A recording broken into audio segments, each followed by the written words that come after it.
ಮನವೆಂಬ ಮರ್ಕಟನು ತನುವೆಂಬ ವೃಕ್ಷವನ್ನೇರಿ ಇಂದ್ರಿಯಗಳೆಂಬ ಶಾಖೆಯಲ್ಲಿ ಆರಿ ಭವದತ್ತ ಮುಖ ಮಾಡಿ ಹರಿಯುತ್ತಿದೆ ನೋಡ. ಈ ಮನವೆಂಬ ಮರ್ಕಟನ ನೆನವು ಎಂಬ ಪಾಶದಲ್ಲಿ ಕಟ್ಟಿ ಊಹಿಸಿಕೊಳ್ಳ ಖಂಡೇಶ್ವರ. ಇಲ್ಲಿ ಮರ್ಕಟ ಅಂದ್ರೆ ಮಂಗ, ಕೋತಿ ಅಂತ ಇರ್ತಾರೆ. ಮನಸ್ಸು ಮಂಗ್ಯ ಅಂತಾರೆ. ಯಾಕಂದ್ರೆ ಅದನ್ನ ಹಿಡಿತದಲ್ಲಿ ಇಟ್ಕೊಳಕ್ ಆಗಲ್ಲ. ಮನಸ್ಸು ಬಹಿರ್ಮುಖವಾದಾಗ ವಿಕಾರದೆಡೆ ಕಡೆಗೆ ಸಾಗುವುದು. ಮನಸ್ಸು ಅಂತರ್ಮುಖಗೊಳಿಸಿದಾಗ ಆನಂದವನ್ನು ಉಂಟು ಮಾಡುವುದು. ಆನಂದ ಉಂಟು ಮಾಡುವ ಸಾಧನವೂ ಹೌದು. ನಾವು ಲಿಂಗಧಾರಣೆಯನ್ನು ಅಥವಾ ಲಿಂಗ ನಿರೀಕ್ಷಣೆಯನ್ನು ಕ್ರಿಯೆ ಮಾಡುವಾಗ ಅಲ್ಪತೃಪ್ತಿಗಾಗಿ ಮಾಡದೆ ಪರಿಪೂರ್ಣ ಆನಂದಕ್ಕಾಗಿ ಆ ಪರಮಾತ್ಮನ ದಿವ್ಯಾಮೃತವನ್ನು ಸವಿಯುವುದಕ್ಕಾಗಿ ಸರ್ವ ಸಿದ್ಧಿಯನ್ನು ಪಡೆದುಕೊಳ್ಳುವುದಕ್ಕಾಗಿ ಮಾಡಬೇಕು. ಮನಸ್ಸಿಗೆ ದೇವ ಮಂತ್ರವಾದ ಓಂ ನಮಃ ಶಿವಾಯ ಅಥವಾ ಓಂ ಬಸವಲಿಂಗಾಯ ನಮಃ ಎಂಬ ಮಂತ್ರವನ್ನು ಅಳವಡಿಸಿಕೊಳ್ಳಬೇಕು. ಮಂತ್ರಕ್ಕೆ ಮನಸ್ಸನ್ನು ಎಡೆ ಮಾಡಿಕೊಳ್ಳಬೇಕು. ಅಂದಾಗ ಮಾತ್ರ ಲಿಂಗಾಂಗ ಯೋಗ ಆರೋಗ್ಯ ವೃದ್ಧಿಯಾಗಿ ಯೋಗ ಸಿದ್ಧಿಸುತ್ತದೆ, ಆಯುಷ್ಯವನ್ನು ವೃದ್ಧಿಯಾಗುತ್ತದೆ. ಸಾಧನೆ ಮಾಡುವಾಗ ಮನಸ್ಸು ಬಹಳ ನಿರಾಳವಾಗಿಯೂ ಅದು ಕಲ್ಮಶವಾಗಿಯೂ ಮುಕ್ತವಾಗಿರಬೇಕು. ಹೀಗೆ ನಿಷ್ಕಲ್ಮಶವಾದ ಭಾವನೆಯಿಂದ ಸಾಧಿಸಲು ತೊಡಗಬೇಕು.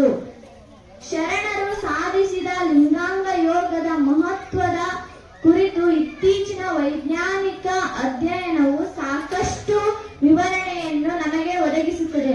ಅದನ್ನು ವೈಜ್ಞಾನಿಕ ಪರಿಭಾಷೆಯಲ್ಲಿ ತಿಳಿದುಕೊಳ್ಳಬೇಕಾದ್ರೆ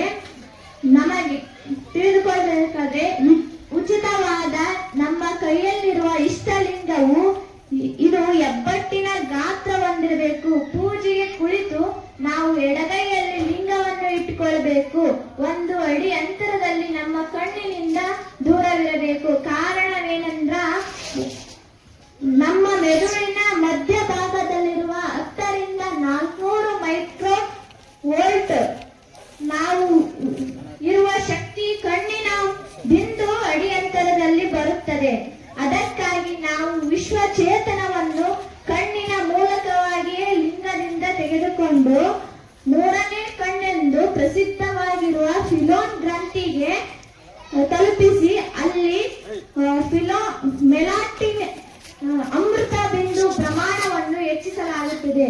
ವಿಜ್ಞಾನಿಗಳ ಪ್ರಕಾರ ಹೊರಗಿನ 2 ಕಣ್ಣಿನ ನರಗಳು ನೇರವಾಗಿ 3ನೇ ಕಣ್ಣಿಗೆ ಮೊದಲ ಫಿನೆಲ್ ಗ್ರಂಥಿಗೆ ತಲುಪಿರುತ್ತದೆ. ಇಲ್ಲಿ 1 ರಿಂದ 400 ಮೈಕ್ರೋ ವೋಲ್ಟ್ ಶಕ್ತಿ ಇರುತ್ತದೆ. ಅದು ದೇಹದ ಕಾರ್ಯ ನಡೆಯುವುದರಿಂದ ಅಂದ್ರೆ ದೇಹ ಕೆಲಸ ಮಾಡೋದ್ರಿಂದ ಅದು ನಶಿಸಿ ಹೋಗಿರುತ್ತ.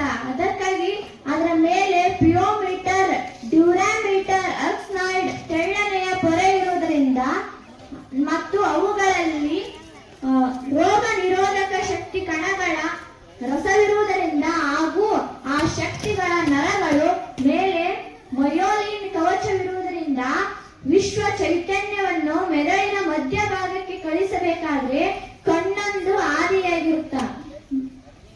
ವೈಜ್ಞಾನಿಕ